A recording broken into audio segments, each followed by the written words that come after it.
So yun po mga idol, no? Isa mapagpalang hapon po sa inyong lahat. Brad Dodong Adventure po nagbabalik, no? Sa ngayon po galing po ako doon sa sa lugar kung saan magmi-meet kami ni Dudoy at ni Brother Maui, no? Kasi nagpapagaling pa sila eh. Kaya baka bukas susunod na sila. Sabi nilang ganon. So yun, hindi muna ako papasok doon sa sa kung saan ako galing kanina. Pumunta lang ako doon sa sa lugar na pinag-usapan namin kung saan kami magkikita sa kumbaga parang bukana or papasok doon sa critical area. Kasi pupunta pa po ako doon sa sa isang lugar din. Hindi ko na lang po sasabihin. May kukunin po tayong mahalagang bagay doon mga idol, no? Para magamit po natin sa pagpuksa doon sa mga sa mga kalaban, lalo na sa kay medalyon, no? At yun, kasi paano ko po nasabi na na importante yun sa mission namin, kasi yung lakas po ng black magic na ginagamit natin ngayon, magiging times 3 po yun pag nakuha natin yung na yun, yung gamit na yun, no? So kaya importante po talaga. At bawal po ako magsuot ng ng damit na hindi itim. Yan. Ito okay lang to. Pero yung naka-attach talaga sa talagang itim talaga. Ito yung pants, itim din. Yun, mga idol, no? Maraming salamat po sa bumati sa amin ng Merry Christmas yan. At yun, binabati ko din po kayo lahat mga idol, no? Merry Christmas po sa inyong lahat. So, sana kasi diretso na po kami exploration nito pagbalik ko galing doon sa sa lugar kung saan tayo kukuha ng importanteng bagay na magagamit natin. Diretso explore na po kami mga idol. Mission to clear, to kill Apo Medallion at yung mga lepores niya.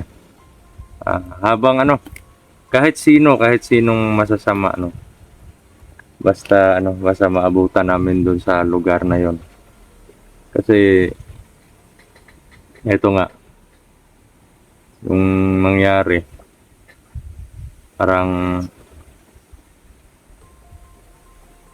papalisin na kami doon sa sa bahay na nirentahan ko kasi hindi na kami nakabayad. 3 buwan na. So ayaw ko naman po na matulog sa kalsada yung pamilya ko. Ay yung gagawin, pag-iigihan po namin, tutulungan din po ako nila Brother Maui at ni Bonso Dudoy na maklear yung area na yon kung saan yung bahay ko dati. Yun nga, medyo delikado kasi pwede kami balik-balikan ng mga kalaban, pero no choice po mga idol, kasi medyo po talaga, medyo gipit po talaga. Kaya yun, sana ngayon matapos na to mga idol. At may plano po kung ano yung gagawin ko kay Medallion kung magkita kami. Sana manalo po tayo sa laban. At gusto ko talagang bigyan ng hustisya. Hindi lang yung mga kaibigan ko na pinatay niya. 3 silang kaibigan ko pinatay niya. Pati na din po yung mga taong na biktima nila ng grupo ni Medallion.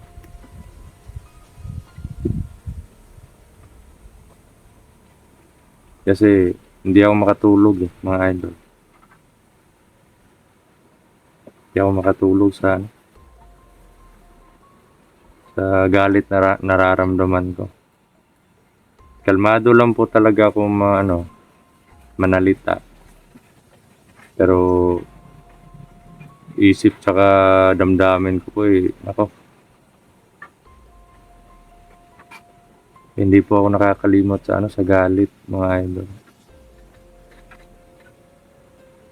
Lalo na sa mga taong katulad nila Medalyon.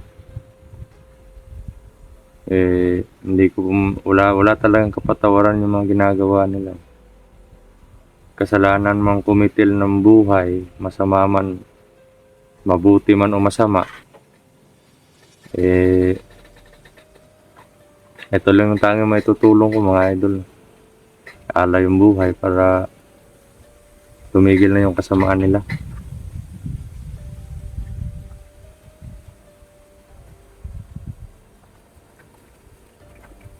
At sana din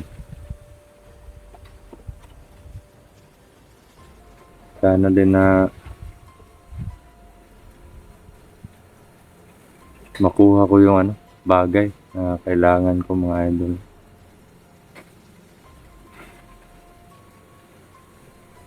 May samot-sarong problema man, pero kailangan ko pong unahin talaga yung pag-explore para matigil na yung mga kasamaan, mga idol. Yan na po yung buhay natin. Kailangan lumaban. Hindi man sa lahat ng panahon nananalo tayo, pero Panginoon na po yung bahala kasi siya po yung may hawak ng kanya-kanyang buhay natin, mga idol. At yun, sa mga nagtatanong po tungkol doon sa isang channel natin, si Kuya Dong Vlogs, hindi ko pa po na-uploadan yun ng panibagong video. Gawa nga po ng medyo po talaga, gipit tayo sa load.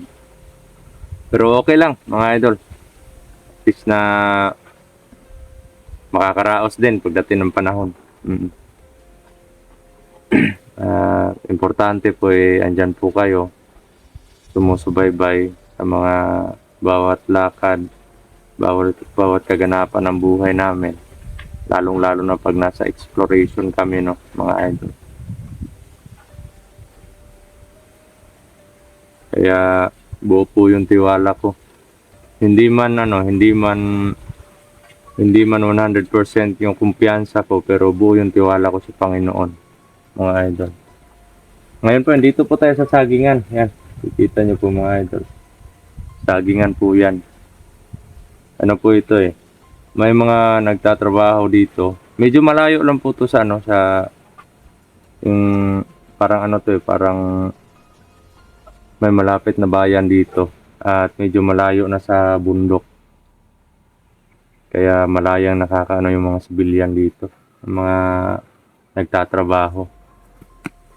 Pero doon sa sa location kung saan yung bahay ko dati banda, may mga sagingan din doon, pero siya, na-abandon. Hindi na, wala na nagtatrabaho. Gawa nga po na yun nga. May talaga, may mga masasamang tao. Sino man yung naka-on duty doon sa lugar, pinapatay po nila, mga idol. Pinaalay yung buhay. Pero yun, sabay-sabay po nating bilangin yung araw ng mga taong masasama na yan. Kasi hindi po pinapahintulutan ng Panginoon na magtagal yung mga ganyang tao. Papasalamat na lang din po tayo kahit gumagamit po tayo ng black magic, basta nasa katarungan lang yung paggamit natin ng black magic, di bali na po. Di bali na pong black magic yung ginagamit, basta ginagamit lang natin sa mabuti. Medyo masama yung dito ngayon, panahon.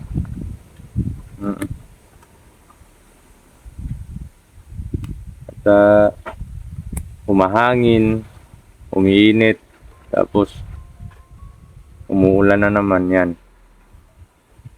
Hindi ko na po siguro pag baka may makita ako doon na isang kalaban or mga kalaban na nasa daan, mag-on cam tayo, no, para makita nyo naman kung ano yung mangyayari.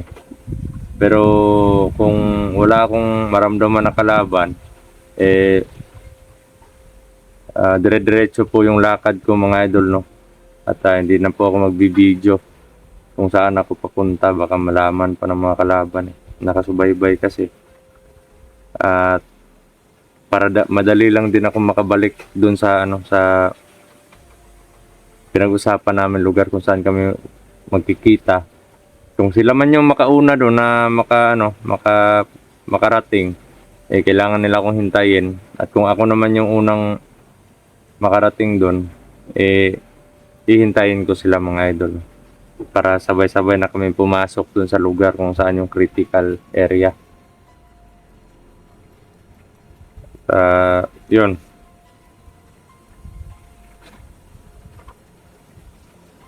Hahanap lang po tayo ng tiyempo sa bawat lakad natin mga idol kasi delikado na po talaga yung sitwasyon ngayon.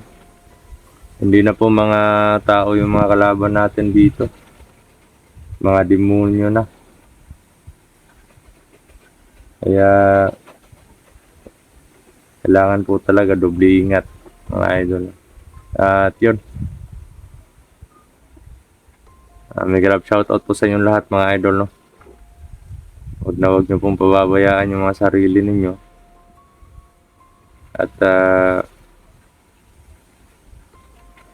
huwag po tayong makalimot sa Panginoon sa pagdarasal.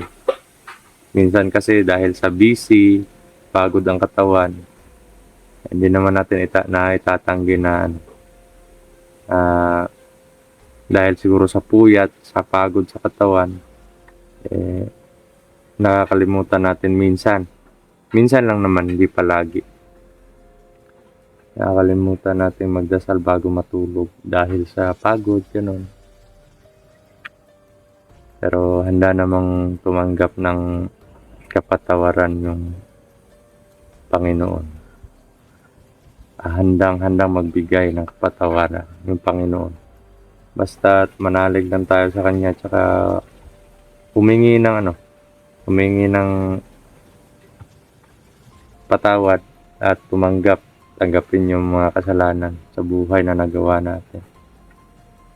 At yun, maglalakad ko po sa banda, yan medyo malayo.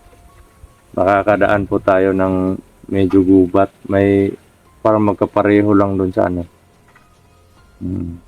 hindi naman masyadong gubat talaga, parang magkatulad lang doon sa ini-explore namin doon sa dating location ko. At siguro kung may kalaban doon, kasi napapabalitang doon sa paanan ng bundok na yun, may mga kalaban din daw doon. Pero kung kaya nating i-silent kill, gagawin natin mga idol. Tutsilyo, black magic, at presensya ng Panginoon lang po yung dala natin mga idol. At yung bag ko naman, tinago ko na lang doon sa kasi mabigat, may tubig yun. Tinago ko doon sa lugar kung saan kami makita-kita nila Maui saka ni Bunso Dodoy.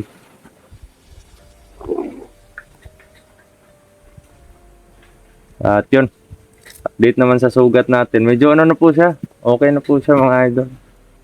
Yan Yan.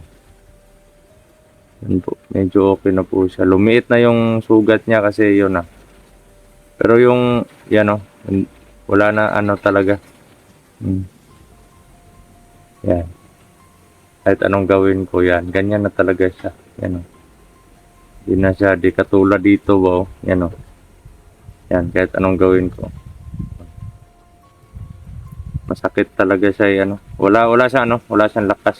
Pero kayang-kaya na gamitin sa pakikipaglaban mga idol.